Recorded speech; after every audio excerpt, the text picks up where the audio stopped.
Good morning, and thank you for joining us for Monday's Daily Market Outlook, brought to you by Binary.com.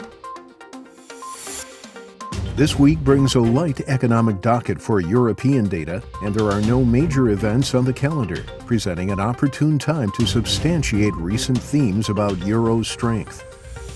The knives are out for Theresa May. Former Conservative cabinet members told a party gathering that Theresa May needed to resign.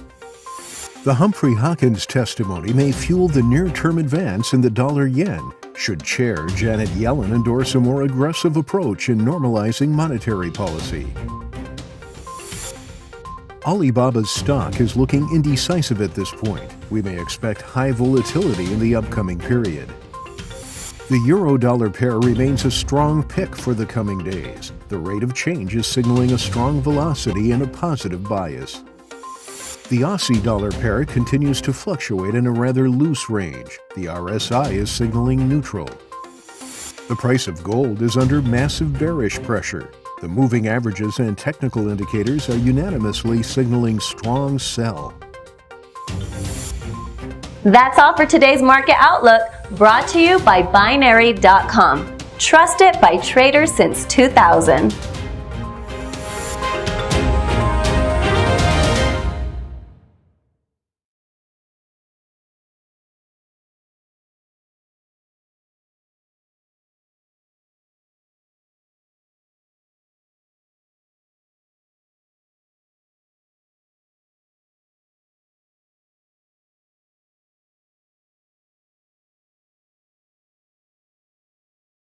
What is the stock exchange and how does it work?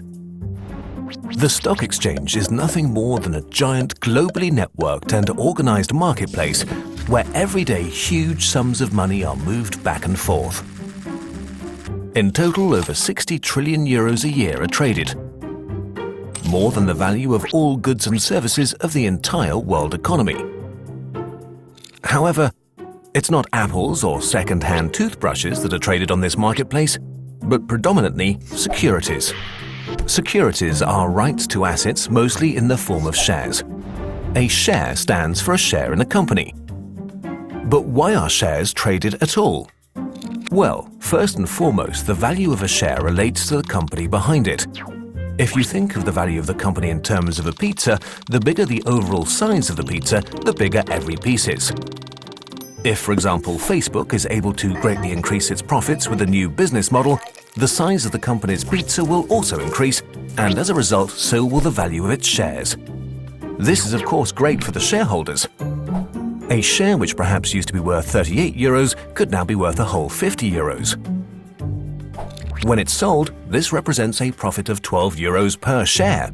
But what does Facebook gain from this?